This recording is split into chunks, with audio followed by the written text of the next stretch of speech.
itu berbagai macam, ya. Ada pembunuhan, tiba-tiba ada perkosaan juga.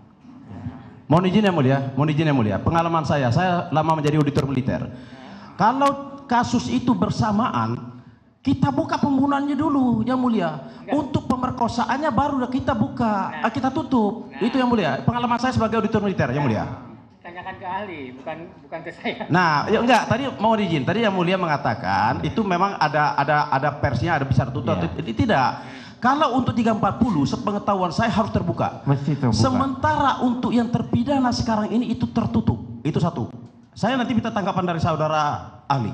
Yang tertutup tadi apa? Pasal 340, pembunuhan berencana. Ya. Berarti persidangan itu satu tidak? Enggak, Salah. Sampaikan ke ahli, Izin yang dalam mulia. persidangan itu Izin yang mulia. tunggal 340 atau Oke, yang mulia. Izin yang mulia. Yang mulia. Mohon izin. Saya rasa pemohon itu tidak ada relevansinya dengan penonton praper ini dan. Oh, mohon izin yang mulia. Ini ada hubungan sama perkara klien kami. Sebentar. Pokoknya kita akan mencatat apa yang terjadi di persidangan, nanti terkait dengan relevansi atau tidak relevansi dalam putusan. Siap. Kalau Sangat bijaksana. tidak relevansi kita singkirkan. Siap, yang mulia bijaksana. Siap.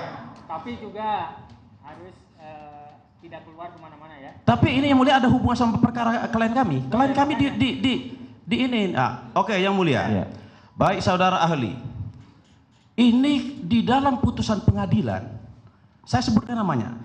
Waktu malam tanggal 27 Agustus 2016, saudara Andi meminum minuman keras. Setelah itu dia menceritakan kalau mereka ada masalah sama geng motor ektasi.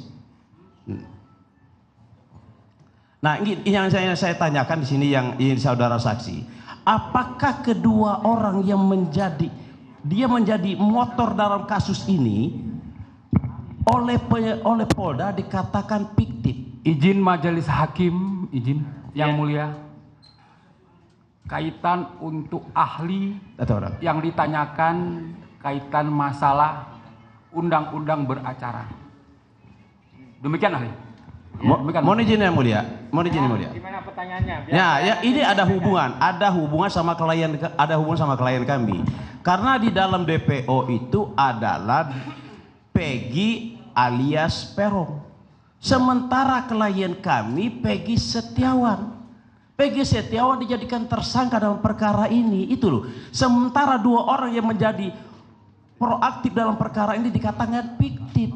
Nah, ini saya minta kepada saudara ahli, bagaimana tanggapan dari ahli terhadap perkara ini? Jadi kalau misalnya kedua yang DPO tadi sudah dibilangkan fiktif, berarti itu berkaitan dengan ajas kausalitas von Bury.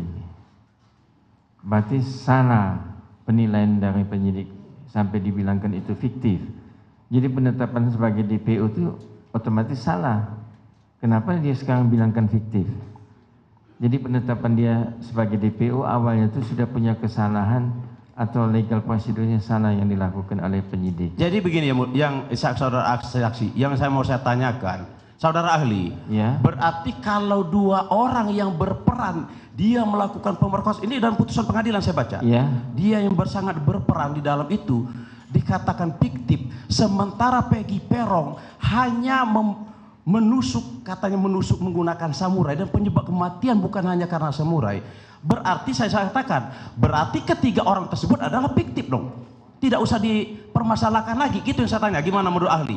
Jadi kalau misalnya kedua DPO tadi dibilang fiktif itu, yang satu lagi, yang ketiga Peggy Peron, itu kan mesti kita uji dulu bahwa itu apakah izin yang mulia atau tidak. Ya. Izin yang mulia, yang ditanyakan kaitan ahli pidana. Ya, ini ya, terkait dengan pendapat ahli dalam hukum acara pidana itu tidak mengikat ya, tidak mengikat. Kalau setuju silakan diambil oleh para pihak dan juga oleh hakim. Kalau tidak setuju ya kita abaikan. Ya, siap. ya, nggak usah diperdebatkan ya.